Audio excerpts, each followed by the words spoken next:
I've made nearly 2,000 sales on Whatnot, and if I need to start again today, this is exactly what I would do.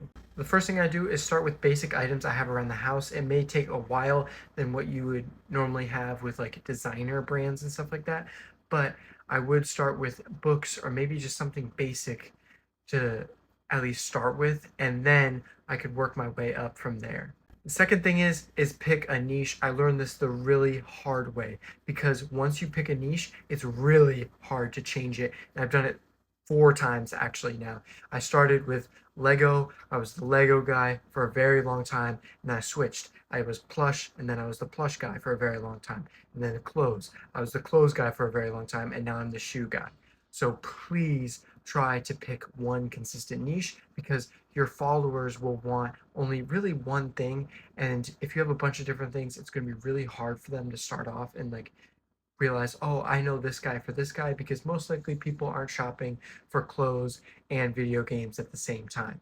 You know, it's really simple if you just have one niche and you keep it like that. Trust me, please, because it is basically like growing all over again if you go from a new niche, like from one niche to another. Like when I went from Lego to plush, it was like you have to get rid of basically all your fans there. So if you grew to 1,000 followers, let's say, basically all those 1,000 followers are like useless now because they don't want to watch your stream. Why would they want to watch your stream for plushes when they're only like Lego? You know what I'm saying? Like stuff like that. It's really hard to rebuild it. It takes even longer to rebuild those niches once you get out of them. The third tip is make better thumbnails and titles. You can use ChatGPT. It's out there for everyone. It is really easy. It's not hard. Please just use ChatGPT. Make a better thumbnail, make a better title. It can generate one for you. Really great. It's like, why not use it if you already have it? Fourth tip is be consistent. Now, I am really not one to be talking right now because I am not the most consistent, but be as consistent as you can. I know a lot of people have a really fluctuating schedule, and recently on Whatnot, I have not been consistent at all. Sometimes life gets in the way, but you do need to be consistent as possible. If you have inventory, if you have a little bit of time, please just go on Whatnot and do it. I know I say this, but I don't always do that. But anyway, you do need to be as consistent as possible and try to at least have some sort of plan so that your viewers are not just like, oh, he'll be live whenever, something like that. You need to have some sort of plan and some sort of consistency. And the fifth one is to talk the entire time, even though sometimes it may be really boring just to talk to yourself. You have to talk the entire time because maybe someone shows up for that 1 second and they don't want to like tune into a quiet show.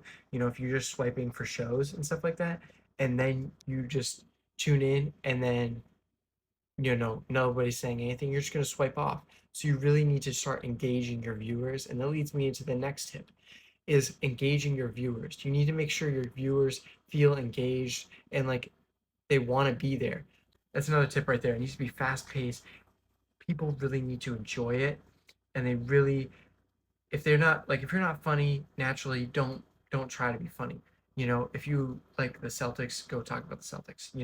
If you thought Jalen Brown got like finessed, which he did, like that whole Celtics trade, talk about the Celtics trade while you're selling stuff. But you do need to talk about something, and it can't just be silence because nobody likes just sitting in silence. They would rather go to someone who's actually just talking and actually trying to build a community, um, which is really important as well. And that goes to the next one is building a community. Is basically you need to engage with your viewers. Now, I don't think here's the thing. I don't like when people just start blabbering on about random stuff that's not really important or relevant. Like he's talking about random things. People won't really want to pay attention. They want, at the end of the day, they're there to buy stuff. They're not there to be like, oh yeah, let's talk about this for 20 minutes. Because if they would, they'd be on a podcast listening to you. At the end of the day, they want to buy stuff. So you need that middle ground between building a community and also selling to people. That's really important, and a lot of people underestimate that.